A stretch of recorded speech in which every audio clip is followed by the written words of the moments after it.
ಒಂದು ಅರ್ಥಪೂರ್ಣವಾದಂಥ ಕಾರ್ಯಕ್ರಮ ಅಂತ ಹೇಳಿದ್ರೆ ತಪ್ಪಾಗಲಾರ್ದು. ಈ ಕಾರ್ಯಕ್ರಮದ ಒಂದು ಸಾರಥ್ಯವನ್ನು ವಹಿಸಿರ್ತಕ್ಕಂಥ ನಾನು ಬಹಳಷ್ಟು ಪ್ರಭಾವನಾಗಿದ್ದೇನೆ. ಸಾಹೇಬರು ನಮ್ಮ ಜಿಲ್ಲಾಧಿಕಾರಿಗಳು ಬಹಳಷ್ಟು ಮಾತಾಡಿದ್ದನ್ನು ಕಂಡಿದ್ದೇನೆ, ಬಹಳ ಪ್ರಭಾವಿಯನ್ನು ಕೂಡ ಆಗಿದ್ದೇನೆ.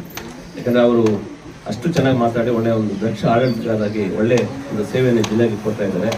ಅವರೊಂದು ಸಾಹಿತ್ಯದಲ್ಲಿ ಒಂದು ಕಾರ್ಯಕ್ರಮ ನಡೀತಾ ಇರ್ತಕ್ಕಂಥದ್ದು ತುಂಬ ಸಂತೋಷದ ವಿಚಾರ. ನಮ್ಮ ಕಾರ್ಯಕ್ರಮದಲ್ಲಿ ಉಪಸ್ಥಿತಕ್ಕಂಥ ನಮ್ಮ ರವಿ ಸರ್ ಅವರೇ ಅಷ್ಟೇ ಅಲ್ಲ, ಒಂದು ದಕ್ಷ ಆಡಳಿತಗಾರರು ಒಂದು ಕಿರು ವಯಸ್ಸಲ್ಲೇ ಒಂದು ಏನೋ ಒಂದು ಒಳ್ಳೆಯ ಸಾಧನೆ ಗೈಬೇಕು ಅಂತ ಹೇಳಿ ಒಂದು ಒಳ್ಳೆಯ ಒಂದು ಚಾಪನ್ನು ಮೂಡಿಸಿ ಒಂದು ಉತ್ತಮವಾದಂಥ ಒಂದು ಆಡಳಿತವನ್ನು ಜಿಲ್ಲೆಗೆ ಕೊಡ್ತಾ ಇರ್ತಕ್ಕಂಥ ವರಿಷ್ಠಾಧಿಕಾರಿಗಳಾಗಿರ್ತಕ್ಕಂಥ ನಿಖಿಲ್ ಸರ್ ಅವರೇ ಮತ್ತು ನಮ್ಮ ಮೈತ್ರಿ ಮೇಡಮ್ ಅವರೇ, ಇನ್ನು ವೇದಿಕೆಯಲ್ಲಿರ್ತಕ್ಕಂಥ ಎಲ್ಲ ಗಣ್ಯಮಾನ್ಯರೇ, ಇದರ ಸಮಯ ಅಭಾವ ಇರೋದ್ರಿಂದ, ಮತ್ತು ವೇದಿಕೆ ಮುಂಭಾಗದಲ್ಲಿರ್ತಕ್ಕಂಥ ಎಲ್ಲ ತಂದೆ ತಾಯಂದಿರೇ, ಪತ್ರಿಕಾ ಮತ್ತು ವಿಶ್ವ ಮಾಧ್ಯಮಗಳು, ಬಹಳಷ್ಟು ಹಿರಿಯರು ಈಗಾಗಲೇ ತಮ್ಮ ಮಂದಾಳದ ಮಾತನ್ನು ಹೇಳಿದ್ರು. ನಾನು ಒಂದೇ ಒಂದು ಎರಡು ಮಾತು ಮಾತಾಡಿ ನನ್ನ ಮಾತನ್ನು ನಿಲ್ಲಿಸ್ತೇನೆ. ಭಗವಂತ ಪ್ರತಿಯೊಬ್ಬ ಮನುಷ್ಯನಿಗೂ ಒಂದು ಬದುಕನ್ನು ಕೊಟ್ಟಿದ್ದಾನೆ. ಎಲ್ಲವನ್ನು ಕೊಟ್ಟ ಭಗವಂತ. ಬೆಳಕನ್ನು ಕೊಟ್ಟ, ಉಸಿರಾಡಲಿಕ್ಕೆ ಗಾಳಿಯನ್ನು ಕೊಟ್ಟ, ತಿನ್ನಲಿಕ್ಕೆ ಆಹಾರವನ್ನು ಕೊಟ್ಟ, ಎಲ್ಲವನ್ನು ಕೊಟ್ಟ. ಕಡೆಗೆ ಒಂದು ಮಾತು ಹೇಳಿದ ಭಗವಂತ, ಇಷ್ಟೆಲ್ಲ ನಿಮಗೆ ಕೊಟ್ಟಿದ್ದೇನೆ, ಒಂದು ಅದ್ಭುತವಾದಂಥ ಒಂದು ಬದುಕನ್ನು ಕಟ್ಕೊಳ್ಳಿ ಎಂತಕ್ಕಂಥ ಒಂದು ಸಂದೇಶವನ್ನು ಕೂಡ ಒಂದು ಸಮಸ್ತ ಜೀವರಾಶಿಗಳಲ್ಲಿ ಒಬ್ಬರಾಗಿರ್ತಕ್ಕಂಥ ಮಾನವನು ಕೂಡ ಹೇಳಿದ ಭಗವಂತ. ಆದ್ರೆ ನಮ್ಮ ದಿಕ್ಕು ಯಾವನತ್ರ ಸಾಗ್ತಾ ಇದೆ? ಭಗವಂತ ಕೊಟ್ಟಿರ್ತಕ್ಕಂಥ ಅತ್ಯ ಅಮೂಲ್ಯವಾದಂಥ ಒಂದು ಜೀವನವನ್ನ ಯಾವ ದಿಕ್ಕಿನತ್ತ ಕೊಂಡೊಯ್ತಾ ಇದೆ ಅಂತಕ್ಕಂಥ ಒಂದು ಆತ್ಮಾಲೋಕನ ಇವತ್ತು ನಾವು ಮಾಡ್ಕೊಳ್ತಕ್ಕಂಥ ಪ್ರಶ್ನೆ ಇವತ್ತು ನಮ್ಮ ಮುಂದಿದೆ. ಯಾಕೆ ಮಾತಂತ ಹೇಳಿದ್ರೆ, ಭಾರತದ ಇತಿಹಾಸದ ಒಂದು ಪುಟಗಳನ್ನು ನಾವು ತಿರುಗಿ ನೋಡಿದಾಗ, ಹಿಂದಿನಿಂದಲೂ ಕೂಡ ನಡೆದು ಬಂದಂತ ಒಂದು ಹಾದಿಯನ್ನು ನೋಡಿದಾಗ, ನಮ್ಮ ಭಾರತೀಯರು ಒಂದು ಅದ್ಭುತವಾದಂತಹ ಒಂದು ಬದುಕನ್ನು ಕಟ್ಕೊಳ್ಳೋದು ಬದಲು ಅವರು ಅನೇಕ ಅನಿಶ್ಚಿತ ಪದ್ಧತಿಗಳಿಗೆ ಅವರು ಬಲಿಯಾಗಿ ಸಮಾಜದ ಒಂದು ಸ್ವಾಸ್ಥ್ಯವನ್ನು ಹಾಳು ಮಾಡ್ತಾ ಬಂದ್ರು. ಉದಾಹರಣೆಗೆ ಹೇಳ್ಬೇಕಾದ್ರೆ ಸತ್ಯಸಂಗಮನ ಪದ್ಧತಿ ಆಗ್ಬೋದು. ಸತ್ಯಸಂಗಮನ ಪದ್ಧತಿಯಲ್ಲಿ ಗಂಡ ತೀರೋದ್ರೆ ಆ ಚಿತ್ರಕ್ಕೆ ಹೆಂಡತಿಯನ್ನು ತರ್ತಕ್ಕಂಥ ಅಮಾನ್ಯ ಕೃತ್ಯ ಈ ದೇಶದಲ್ಲಿ. ಅಸ್ಪೃಶ್ಯತೆ, ಆ ಅಸ್ಪೃಶ್ಯತೆ ಅಂತಕ್ಕಂಥ ಒಂದು ಹೆಸರಿನಲ್ಲಿ ಆ ಒಂದು ಕೆಳ ಜಾತಿಯವರನ್ನ, ಆ ಜಾತಿ ಪದ್ಧತಿ ಯಾವತ್ತೂ ದೇವರು ಸೃಷ್ಟಿಸಿಲ್ಲ. ಅವರವರ ಸ್ವಾರ್ಥಕ್ಕಾಗಿ ಅವರವರ ಒಂದು ಇದಕ್ಕೋದ ಇದನ್ನ ಜಾತಿ ಪದ್ಧತಿಯನ್ನು ಸೃಷ್ಟಿ ಮಾಡಿಕೊಂಡು ಅವರವರ ಲಾಭಕ್ಕಾಗಿ ಸೃಷ್ಟಿ ಮಾಡ್ಕೊಂಡಿರ್ತೇವೆ ವಿನಃ ಯಾವ ದೇವರು ಕೂಡ ಜಾತಿ ಧರ್ಮ ಯಾವುದನ್ನು ಕೂಡ ಸೃಷ್ಟಿಸಿಲ್ಲ. ಭಗವಂತನ ದೃಷ್ಟಿಯಲ್ಲಿ ಎಲ್ಲರೂ ಒಂದೇ. ಆದ್ರೆ ನಮ್ಮ ಸ್ವಾರ್ಥಕ್ಕೆ ಇವೆಲ್ಲವನ್ನು ಕೂಡ ನಾವು ಸೃಷ್ಟಿ ಮಾಡಿಕೊಂಡು ಆ ಅಸ್ಪೃಶ್ಯತೆ ಅಂತಕ್ಕಂಥ ಒಂದು ಹೆಸರಿನಲ್ಲಿ ಇವತ್ತೇನ್ ಮಾಡ್ತಾ ಇದ್ವಿ, ಒಂದು ವರ್ಗವನ್ನ ಸಂಪೂರ್ಣವಾಗಿ ತುಳಿತಕ್ಕಂಥ ಒಂದು ಏನು ಅಮಾನ್ಯ ಕೃತ್ಯಗಳು ಈ ದೇಶದಲ್ಲಿ ನಡೀತಾ ಇತ್ತೋ, ನಿಜವಾಗ್ಲೂ ಕೂಡ ಇದೊಂದು ವಿಪರ್ಯಾಸದ ಒಂದು ಸಂಗತಿ ಆಗ್ಬೋದು. ಯಾಕಂದ್ರೆ ಅವರು ಯಾವ ದೇವಾಲಯಗಳನ್ನ ಪ್ರವೇಶಿಸುವಂತಿಲ್ಲ, ಯಾವುದೇ ಒಂದು ವಿದ್ಯಾಭ್ಯಾಸವನ್ನು ಪಡೆಯುವಂತಿಲ್ಲ ಅಂತ ಒಂದು ಅನಿಶ್ಚಿತ ಪದ್ಧತಿಗಳಿಗೆ ನಾವು ಮಾರಿ ಹೋಗಿದ್ವಿ. ಇಂಥ ಅನಿಶ್ಚಿತ ಪದ್ಧತಿಗಳು ಅನೇಕ ಇತ್ಯಾದಿ ಚರ್ಚೆ ಮಾಡ್ತಾ ಹೋದ ಅನೇಕ ಅನಿಶ್ಚಿತ ಪದ್ಧತಿಗಳು ಈ ಸಮಾಜವನ್ನು ಕಿತ್ತು ತಿಂತ ಇರ್ತಕ್ಕಂಥ ಸಂದರ್ಭಗಳು ದಿನೇ ದಿನೇ ಭಾರತಕ್ಕೆ ಬ್ರಿಟಿಷರು ಬಂದ್ರು. ಯಾಕೆ ಬಂದ್ರು? ನಮ್ಮಲ್ಲಿ ಇರ್ತಕ್ಕಂಥ ಒಂದು ತೊಡಕುಗಳು, ನಮ್ಮಲ್ಲಿರ್ತಕ್ಕಂಥ ಒಂದು ವಿಭಜನೆಯ ಒಂದು ನೀತಿ, ಇವೆಲ್ಲವನ್ನು ಕೂಡ ಅವರು ಗ್ರಹಿಸಿಕೊಂಡು ಈ ಭಾರತವನ್ನು 200 ವರ್ಷಗಳ ಕಾಲ ಆಳ್ವಿಕೆ ಮಾಡಿದಂತ ಇತಿಹಾಸ ಈ ಭಾರತ ದೇಶದಲ್ಲಿದೆ. ಅದಕ್ಕೆ ಅನುವು ಮಾಡಿಕೊಟ್ಟಂತವರು ನಾವೇ.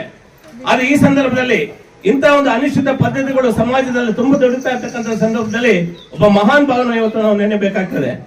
ಒಂದು ಕಾಲದಲ್ಲಿ ಬ್ರಿಟಿಷರು ಸ್ವಾತಂತ್ರ್ಯ ಸಂಗ್ರಾಮ ನಡೀತಿರ್ಬೇಕಾದ್ರೆ ಬ್ರಿಟಿಷರು ಹೇಳಿದ್ರು, ಭಾರತೀಯರಿಗೆ ಯಾಕೆ ಸ್ವಾತಂತ್ರ್ಯ, ಅವ್ರಿಗೆ ಬೇಕಾಗ್ತಕ್ಕಂಥ ಒಂದು ಸಂವಿಧಾನವನ್ನು ರಚಿಸಿಕೊಳ್ತಕ್ಕಂಥ ಪ್ರಬುದ್ಧರಲ್ಲ ದಡ್ರು ಅಂದ್ರು ನಮ್ಮನ್ನ. ಅಂತ ಸವಾಲು ಎಸೆದಂತವರಿಗೆ ಭಾರತೀಯರು ಪ್ರಬುದ್ಧರು ಅಂತ ಹೇಳಿ ಇಡೀ ವಿಶ್ವದಲ್ಲಿ ಒಂದು ಅದ್ಭುತವಾದಂತಹ ಒಂದು ಸಂವಿಧಾನವನ್ನು ರಚಿಸಿ ಇಡೀ ವಿಶ್ವಕ್ಕೆ ಭಾರತೀಯರು ದಡ್ಡರಲ್ಲ ಪ್ರಬುದ್ಧರಂತ ವಿಶ್ವಕ್ಕೆ ಸಾರಿದಂತವರು ಡಾಕ್ಟರ್ ಬಿ ಆರ್ ಅಂಬೇಡ್ಕರ್ ಅವರು ಕೊಟ್ಟಂತ ಒಂದು ಸಂವಿಧಾನ. ಏನು ಅನುಚ್ಛೇದ 14ರಿಂದ 19 ನಾವು ಏನು ಸಂವಿಧಾನದಲ್ಲಿ ನೋಡ್ತೀವಿ, ಮುಖ್ಯವಾಗಿ ಮೂಲಭೂತ ಹಕ್ಕುಗಳಲ್ಲಿ ಸಮಾನತೆ. ಆ ಸಮಾನತೆ ಒಂದು ಪರಿಕಲ್ಪನೆ ಯಾಕೆ ನಮ್ಮ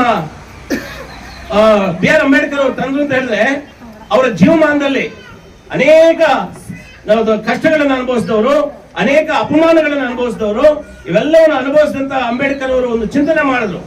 ಏನು ನಾನು ಕಷ್ಟ ನನ್ನ ಜೀವನದಲ್ಲಿ ನಾನು ಅನುಭವಿಸಿದೆ, ಈ ಕಷ್ಟ ಮತ್ತೊಬ್ಬರಿಗೆ ಆಗಬಾರ್ದು, ಅದನ್ನ ತಿದ್ದಬೇಕು ಅಂತ ಹೇಳಿ ಮೂಲಭೂತ ಹಕ್ಕುಗಳನ್ನ ಏನು ಪ್ರತಿಪಾದಿಸಿ ಅದರಲ್ಲಿ ಸಮಾನತೆ ಒಂದು ಹಕ್ಕನ್ನು ಕೊಟ್ಟರು.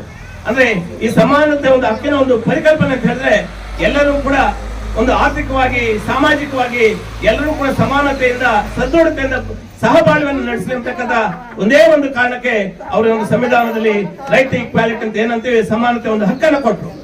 ಸೊ ನಾನು ಇಷ್ಟ ಇರ್ತಕ್ಕಂಥದ್ದು ಜೀವನ ಬಹಳ ಸಣ್ಣದಾಗಿರ್ತಕ್ಕಂಥದ್ದು. ಬಂದಿದ್ದೀವಿ ಈ ಭೂಮಿಗೆ ಬಂದಿದ್ದೀವಿ. ಹುಟ್ಟೋದು ಎಷ್ಟು ನಿಜಾನೋ ಸಾಯೋದು ಅಷ್ಟೇ ಸತ್ಯ. ಆದ್ರೆ ಈ ಹುಟ್ಟು ಸಾವಿನ ಮಧ್ಯೆ ನಾವು ಎಷ್ಟು ದಿವಸ ಈ ಜಗತ್ತಿನಲ್ಲಿ ಬಾಳ್ತೇವೆ. ಆ ಬದುಕಿರ್ತಕ್ಕಂಥ ದಿನಗಳಲ್ಲಿ 4 ಜನ ಸ್ಮರಿಸುವಂತ ಕೆಲಸಗಳನ್ನ ನಾವು ಮಾಡಿ ಹೋಗ್ಬೇಕು. ಒಳ್ಳೆ ಒಂದು ವ್ಯಕ್ತಿತ್ವವನ್ನು ರೂಪಿಸ್ಕೋಬೇಕು. ಒಬ್ಬ ಮನುಷ್ಯನ ವ್ಯಕ್ತಿತ್ವವನ್ನ ನಾವು ಇಲ್ಲಿ ಅಳತೆ ಮಾಡ್ತಕ್ಕಂಥದ್ದು ಅವನ ಹಣದಿಂದ ಅಲ್ಲ, ಅವನ ಆಸ್ತಿಯಿಂದ ಅಲ್ಲ, ಅಥವಾ ಅವನ ಜಾತಿಯಿಂದ ಅಲ್ಲ. ಅವನು ನಡ್ಕೊಳ್ತಕ್ಕಂಥ ರೀತಿ ನೀತಿ, ಅವರು ಇನ್ನೊಬ್ಬರ ಜೊತೆಗೆ ಮಾತಾಡ್ತಕ್ಕಂಥ ವಿಧಿವಿಧಾನಗಳು, ಸಮಾಜದಲ್ಲಿ ಅವನು ನಡ್ಕೊಳ್ತಕ್ಕಂಥ ರೀತಿ ನೀತಿಗಳ ಮೇಲೆ ಅವನ ವ್ಯಕ್ತಿತ್ವವನ್ನು ನಾವು ಇಲ್ಲಿ ಅಳತೆ ಮಾಡ್ಲಿಕ್ಕೆ ಸಾಧ್ಯ. ಸೊ ಆ ನಿಟ್ಟಿನಲ್ಲಿ ಯಾಕಂದ್ರೆ ವ್ಯಕ್ತಿತ್ವ ಅನ್ನೋದು ಬಹಳ ದೊಡ್ಡದು. ಒಂದೇ ಒಂದು ಉದಾಹರಣೆ ಹೇಳಿ ನಾನು ಮಾತನ್ನು ಮುಗಿಸ್ತೇನೆ. ಒಬಾಮಾ ಅವರು ಅಮೆರಿಕದ ಅಧ್ಯಕ್ಷರಾದಾಗ ಅವರು ಅಧಿಕಾರ ಸ್ವೀಕಾರ ಮಾಡಿ ಆಚೆ ಬಂದಾಗ ಮೀಡಿಯಾದವರು ಒಂದು ಪ್ರಶ್ನೆ ಕೇಳ್ತಾರೆ, ಸರ್ ತಾವು ವೈಟ್ ಹೌಸ್ ಅಲ್ಲಿ ಇರ್ತೀರಿ, ಪ್ರಪಂಚದಲ್ಲಿ ನಿಮ್ಗೆ ಬಹಳ ಅಚ್ಚುಮೆಚ್ಚಿನ ವ್ಯಕ್ತಿತ್ವ ಇರ್ತಕ್ಕಂಥ ಒಬ್ಬ ವ್ಯಕ್ತಿನ ಯಾರಾದ್ರೂ ನಿಮ್ ಜೊತೆ ಊಟ ಕರೆಯಕ್ಕೆ ಇಷ್ಟಪಟ್ರೆ ಯಾರನ್ನು ಕರೀತೀರಿ ಅಂತ ಕೇಳಿದ್ರು. ಅದಕ್ಕೆ ಅವ್ರು ಹೇಳಿದ್ರು, if Gandhi would have alive I would have call Gandhi to White House for dinner ಅಂತ ಹೇಳಿದ್ರು. ಗಾಂಧಿ ಬದುಕಿದ್ರೆ ಬಹುಶಃ ನಾನು ಇಲ್ಲಿ ನನ್ನ ಜೊತೆ ಊಟಕ್ಕೆ ಕರೀತೆ. ಯಾಕಂದ್ರೆ ಅಷ್ಟು ಮೇಲು ವ್ಯಕ್ತಿತ್ವನ ಹೊಂದಿದ್ರು ಗಾಂಧೀಜಿಯವರು. ಅವರ ಆ ಮೇಲು ವ್ಯಕ್ತಿತ್ವನ ಉಳಿಸ್ಕೋಬೇಕಾದ್ರೆ ಅವರಲ್ಲಿದ್ದಂತ ಒಂದು ಸಹಜ ಗುಣಗಳು ಅವರನ್ನ ಆ ಮಟ್ಟಕ್ಕೆ ತೆಗೆದುಕೊಂಡು ಹೋಗ್ಬೇಕು. ಅದರಿಂದ ದಯವಿಟ್ಟು ಈ ಅನಿಶ್ಚಿತ ಪದ್ಧತಿಗಳನ್ನು ಬಿಟ್ಟು ಎಲ್ಲರನ್ನು ಕೂಡ ಸಮಾನರಾಗಿ ನೋಡಿ ಸಮಬಾಳುವನ್ನು ನಡೆಸಿ ಒಳ್ಳೆ ಸಂಬಂಧಗಳನ್ನು ಬೆಳೆಸ್ಕೊಳ್ಳೋದ್ರಿಂದ ಒಂದು ಒಳ್ಳೆ ಸ್ವಾಸ್ಥ್ಯ ಸಮಾಜವನ್ನು ನೋಡಲಿಕ್ಕೆ ಸಾಧ್ಯ ಆಗ್ತದೆ. ಆ ನಿಟ್ಟಿನಲ್ಲಿ ನಾವೆಲ್ಲರೂ ಕೂಡ ಪಣ ತೊಟ್ಟಿ ಕೆಲಸ ಮಾಡಿದಾಗ ಮಾತ್ರ ಒಂದು ಸ್ವಾಸ್ಥ್ಯ. ಯಾಕಂದ್ರೆ ಒಂದೇ ಒಂದು ಹೇಳ್ತೀನಿ, ಎಷ್ಟೇ ಭಾಷಣ ಮಾಡಿದ್ರು ಎಷ್ಟೇ ಪುಸ್ತಕಗಳು ಬರೆದ್ರು ಬದಲಾವಣೆ ಆಗುವುದಿಲ್ಲ. ಫಸ್ಟ್ ನಮ್ಮ ಮನಸ್ಸುಗಳು ಪರಿಶುದ್ಧವಾಗಿರ್ಬೇಕು. ಎಲ್ಲಿವರೆಗೂ ನಮ್ಮ ಮನಸ್ಸುಗಳು ಪರಿಶುದ್ಧವಾಗಿರ್ತದೋ ಸಮಾಜವು ಕೂಡ ಅಷ್ಟೇ ಪರಿಶುದ್ಧವಾಗಿರ್ತದೆ.